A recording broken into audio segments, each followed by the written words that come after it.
qui a à un moment donné une porte rouge avec un démon derrière. On entend sur cet enregistrement Anissa. faire des petites déviations. Ah non, ne me parlez pas de la chambre rouge, sinon je vais perdre le contrôle. Quelque chose comme ça. Ce sera précisé à un moment donné avec des sous-titres et quoi que ce soit. Comme ça, on pourra pas dire que je dis qu'elle a dit que. Ce sera sous-titré et vous, avec vos petites oreilles, vous pourrez écouter si c'est bien ça qui se dit. Voilà. Déjà, sous-entendu, je suis déjà bourré d'explications. Ne parlez pas de la chambre rouge qui me fait penser à Monsieur Gray, là, parce que sinon je vais perdre le contrôle, quoi. Je suis déjà dans l'envie, ne me cherchez pas, quoi. C'est que ça peut vouloir dire. Dans une situation où on a son mec qui dort, sa meilleure amie qui dort, est-ce que c'est normal de dire ça à deux hommes? Je vous le demande. La partie de poker se finit, je prends l'envie d'aller aux toilettes. Donc je vais aux toilettes. Alors, je fais plus attention à l'enregistrement. Je sors des toilettes. Et à ce moment-là, je vois Anissa. la porte. Donc j'ai entendu des voix, tout ça, mais sans plus, parce que c'était dans le couloir. Donc du coup, Ted. il était pas loin. Donc du coup, ça parlait tout doucement. Mais je le retrouve Anissa. comme ça.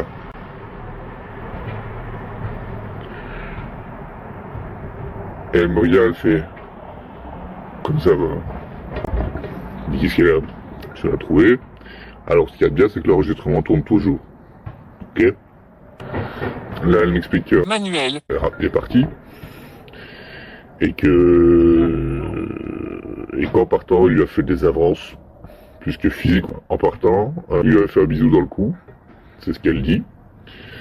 Et lui, donc la main de Anissa. il l'a prise avec sa propre main et il a mis la main de Anissa. sur son sexe à lui, en lui disant au revoir. Elle me raconte ça, mais elle me raconte ça sur un ton, je vais dire, Manuel. il faut vraiment que tu partes comme ça. Mais genre, limite entre la gêne, entre le retien, et comme si refoulait son envie, quoi. Je vous demande à vous, votre réaction dans ces cas-là. Est-ce que le meilleur ami de votre mec, ou de votre homme, de votre mari, vous fait ça en vous disant au revoir, à l'issue d'une soirée? Quelle est votre réaction? Quelle est votre réaction? Est-ce que je vais vous retrouver comme ça? Les mains comme ça, qui entourent le visage et le nez, comme quand on refuse une pulsion? Et est-ce que quand vous allez me raconter ça, vous allez rigoler? Ou est-ce que vous allez me montrer, genre comme si un certain intérêt avec ça, mais pas avec lui, quoi? Je vous le demande. C'est ce que moi j'ai vu, ce que moi j'ai entendu, et c'est ce que vous entendrez aussi. Autant les gens dans le groupe, les parents, disons, d'une façon générale, de certaines personnes du groupe, qui ont le cœur sous la main et qui sont des gens un peu trop naïfs, eh ben, voilà. Ils se font promener par ce mec-là. Et ils se rendent pas compte qu'on dirait une marionnette avec ce gars à la fois. Voilà, puis j'ai essayé de les retrouver, les messages, où elle dit, de toute façon, vous savez quoi, j'ai tellement bien accroché avec vous, que à un moment donné, on se disputait, et Ted. il m'a dit texto, de toute façon, ça ne sert à rien que tu te confies à mes amis, parce que mes amis me connaissent, et ce qu'ils savent de moi fait qu'ils ne te croiront jamais. Donc, n'essaye pas d'aller te confier à mes amis, ça ne servira à rien, ils ne te croiront pas. Donc vous voyez ce que ce mec est. Ce mec, en apparence, vous montre quelque chose qu'il n'est pas, et en plus il s'arrange pour être au-dessus de tout soupçon. Par son image un peu innocente, un peu avec sa gueule de béné et tout ça, bah ça passe ultra bien, et personne ne va le soupçonner en fait d'être aussi machiavélique et calculateur. Mais il n'en est rien, il l'est. J'aurai l'occasion de le prouver un peu plus tard. On continue de parler de... Manuel. Enfin, moi je dis que je suis quand même choqué, parce qu'il a quand même déjà fait ça, une fois, ce mec-là. Une ex de... Ted. qu'il a piqué. Du coup, déjà, une première fois, il s'était plus parlé pendant des années. Ted. Manuel. Et de là, il recommence, quoi. Il lui refait confiance, il recommence. Donc faut vraiment se poser des questions sur ce gars-là, quoi. C'est ça que je me dis sur le moment, je fais waouh, avec kilo quand même, quoi. Voilà. Je compte vraiment sur toi, tu dis rien, quoi. Je peux compter sur toi, tout ça. Moi, qu'est-ce que tu veux que je lui dise d'autre? À part, moi qui étais dans mon rôle de faut que je la fasse parler le plus possible, là, je fais oui, t'inquiète, je ne dirai rien. T'inquiète, voilà, tu peux avoir confiance. Et là, ça y est, elle recommence. Elle me reprend comme ça, elle m'entoure du cou, elle me fait front contre front avec ça de ma bouche, comme d'hab, à me dire, t'es mon meilleur pote, mon gars, avec un air très enthousiaste et même plutôt lourd. Ouais, ça me gonfle, quoi, ça me gonfle. Et j'ai déjà montré, hein, je pense que tout le monde me connaît pour être un peu cru comme ça. Je le faisais savoir, mais là, y a rien à faire. Hein.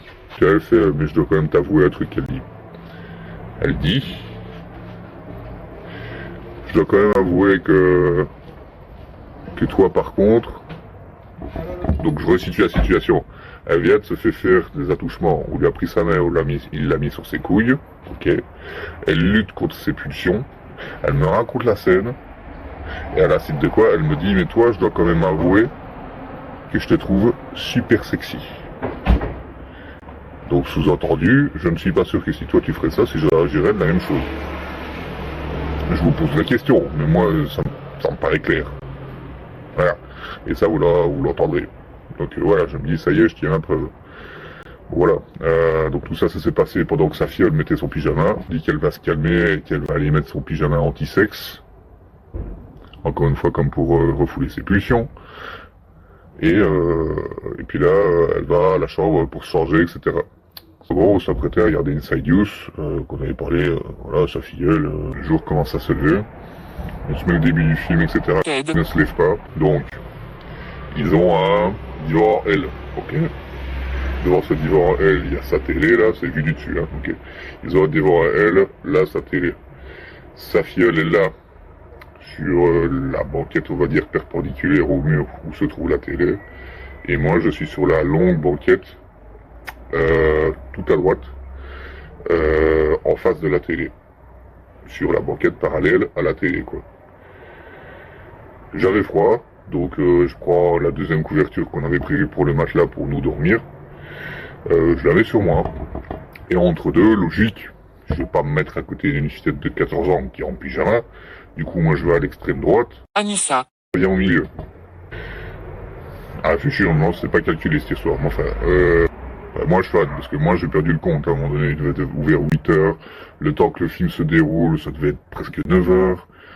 9 heures du matin, hein, alors qu'on a commencé les soirées vers 18 heures. Explosé, je m'endors. Je fais un rêve un peu étrange. Comme si j'étais en train de passer à l'acte avec quelqu'un, quoi. Et j'ai des sensations, voilà, au niveau du sexe. Et je sens qu'on me respire dans le cou. En fait, dans ma vision, parce que je tire la couverture, bah, jusque là, genre, je suis couché un peu sur le côté, moi, vers le mur, vers la fenêtre, en fait. Et puis, dans l'angle de vue que j'ai, où j'en trouve un œil un peu comme ça, un des deux yeux, là, je vois Alex. À mes pieds, qui dormait sur le matelas gonflable. Au début, je pensais que c'était Alex qui me faisait un truc... ça me paraissait très bizarre, parce que quand on est chez quelqu'un, c'est plus qu'improbable qu'Alex fasse ça. Là, je me dis, si je sens ça, et que je vois ma femme là, qui enfin, je me dis juste qui.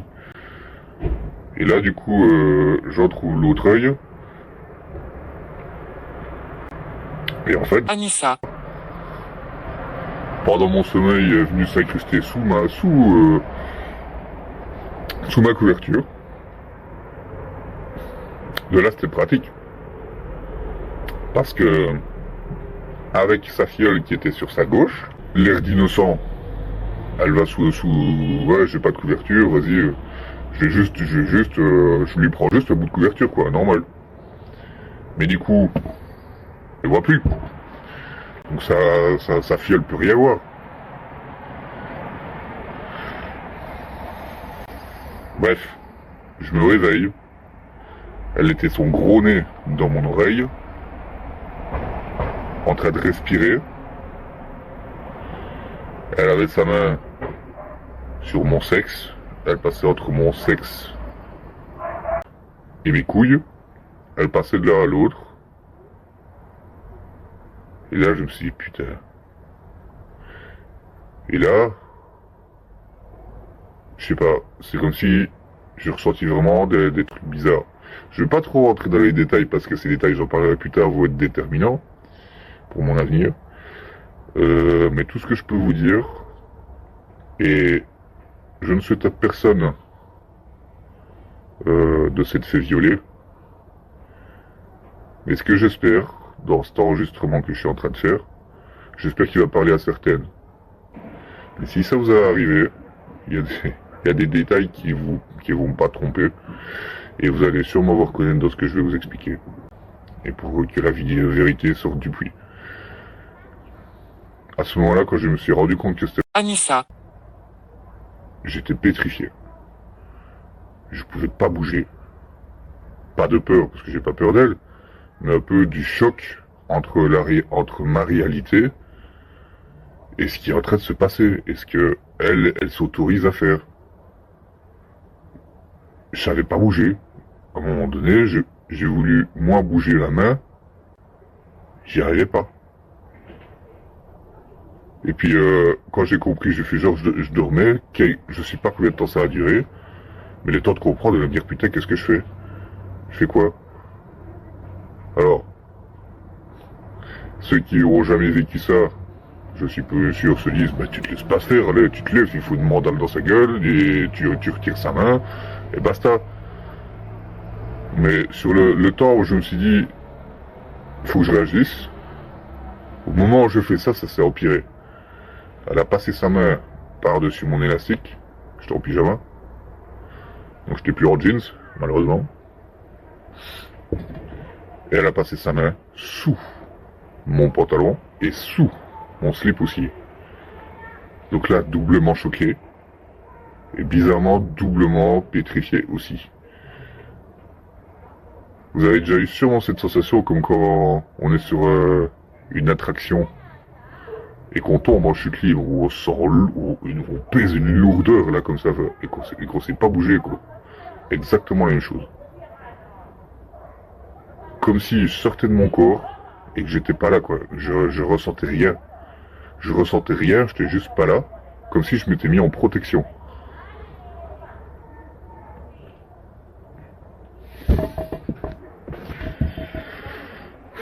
Du coup,